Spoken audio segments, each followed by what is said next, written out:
Meerut police विवाद। अतुल प्रधान 24 घंटे क्यों रहे चुप? दिग्विजय भाटी के आरोपों के बाद उठे बड़े सवाल।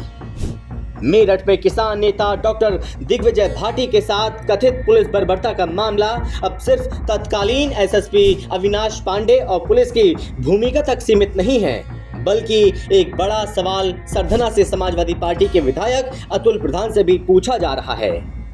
सवाल इसलिए क्योंकि एडीजी मेरठ जोन भानु भास्कर के मुताबिक मामला 19 अगस्त का है। दिग्विजय भाटी और मोहित जाटव का आरोप है कि उन्हें पुलिस हिरासत में बेरहमी से पीटा गया और विधायक अतुल प्रधान खुद मान रहे हैं कि उन्हें दोनों के हिरासत में होने की जानकारी मिली, जिसके बाद वो आधी रात के बाद थाने पहुंचे, तत्कालीन एसएसपी से बातचीत की और दोनों को पुलिस हिरासत से बाहर लाया गया। तो फिर सवाल सीधा है, अगर 19 अगस्त की रात ही विधायक को पूरे मामले की जानकारी थी, तो 20 अगस्त को पूरे दिन इस कथित घटना पर सार्वजनिक रूप से इतनी बड़ी आवाज क्यों नहीं उठी? अगर आरोप इतने गंभीर थे तो उसी रात एडीजी, डीआईजी और सरकार के सामने मामला क्यों नहीं रखा गया? और सबसे बड़ा सवाल, 19 अगस्त की रात से 21 अगस्त की सुबह प्रेस कॉन्फ्रेंस तक आखिर क्या हुआ? पहले पूरा मामला समझिए। किसान नेता दिग्विजय भाटी और उनके साथी मोहित जाटव का आरोप है कि 19 अगस्त को वो पुराने मुकदमे को लेकर अपनी बात रखने एसएसपी कार्यालय पहुंचे। आरोप है कि यहां उनके साथ पहले दुर्व्यवहार हुआ, मारपीट की गई और बाद में एसओजी कार्यालय ले जाकर कथित रूप से गंभीर प्रताड़ना दी गई। दिग्विजय भाटी ने आरोप लगाया कि उन्हें कई दौर में पीटा गया, आंख और शरीर के दूसरे हिस्सों पर चोट पहुंचाई गई। मोहित जाटव ने भी पुलिस हिरासत में मारपीट और अपमानजनक व्यवहार के आरोप लगाए हैं। इन आरोपों की स्वतंत्र पुष्टि अभी नहीं हुई और मामले की जांच डीआईजी सहारनपुर अभिषेक सिंह को सौंप दी गई है, लेकिन पुलिस का पक्ष इससे बिल्कुल अलग है। मेरठ पुलिस की ओर से जारी बयान में कहा गया कि दिग्विजय भाटी और मोहित जाटव 19 अगस्त को पुलिस कार्यालय आए थे और लौटते समय उनकी स्कूटी फिसलने से उन्हें चोट लगी। पुलिस के मुताबिक इस संबंध में दोनों की तरफ से लिखित सूचना भी दी गई थी और उसकी जीडी एंट्री शाम 5:31 पर दर्ज की गई।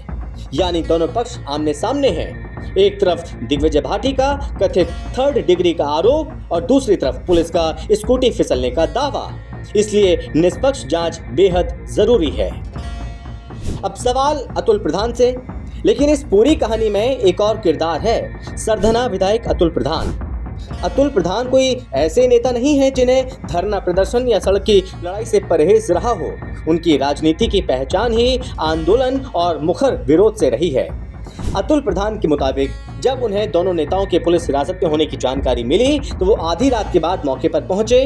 उन्होंने एसएसपी से बात की, उनके आवास तक गए और बाद में दिग्विजय भाटी और मोहित को पुलिस हिरासत से बाहर लाया गया।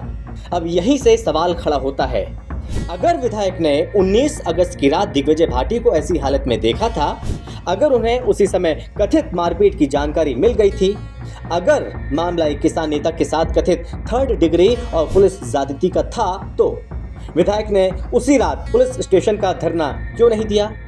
कार्यकर्ताओं को क्यों नहीं बुलाया? एडीजी मेरठ जोन को तत्काल क्यों नहीं बताया? डीआईजी को तत्काल शिकायत क्यों नहीं भेजी? मीडिया के सामने उसी समय मामला क्यों नहीं रखा? और अगर उन्होंने इन स्तरों पर उसी रात शिकायत की थी तो उसकी जानकारी सार्वजनिक क्यों नहीं हुई? यही वो सवाल है जिनके जवाब आने चाहिए। ये कहना अभी तथ्य के रूप में सही नहीं होगा कि अतुल प्रधान ने जानबूझकर घटना छुपाई, क्योंकि इसके पीछे उनकी क्या परिस्थितियां थीं, ये उनकी तरफ से स्पष्ट होना बाकी है। लेकिन 19 अगस्त की रात से 21 अगस्त की सुबह सार्वजनिक प्रेस कॉन्फ्रेंस तक का समय सवाल जरूर पैदा करता है। एसएसपी पर शासन का एक्शन, इधर मामला तूल पकड़ने के बीच तत्कालीन मेरठ एसएसपी अविनाश पांडे को मेरठ से हटाकर लखनऊ स्थित पुलिस मुख्यालय से संबंध कर दिया गया। उनकी जगह नए एसएसपी की नियुक्ति की गई।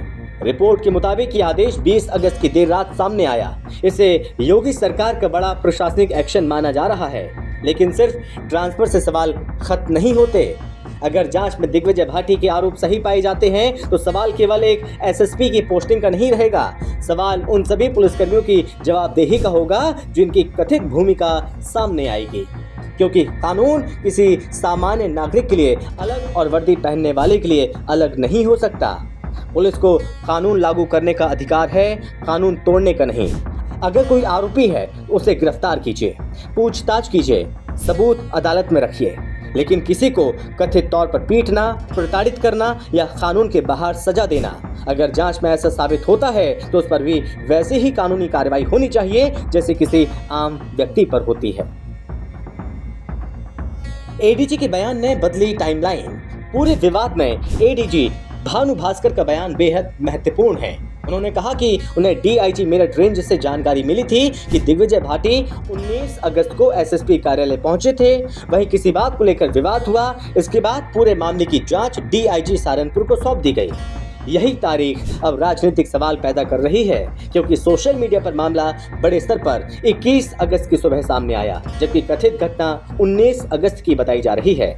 और जब अतुल प्रधान खुद उसी रात सक्रिय होकर थाने पहुंचे थे तो पूछा जाएगा, विधायक जी आपने 19 अगस्त की रात जो देखा उसे 20 अगस्त को जनता के सामने क्यों नहीं रखा? क्या आप किसी अधिकारी की कार्रवाई का इंतजार कर रहे थे? क्या कोई बातचीत चल रही थी?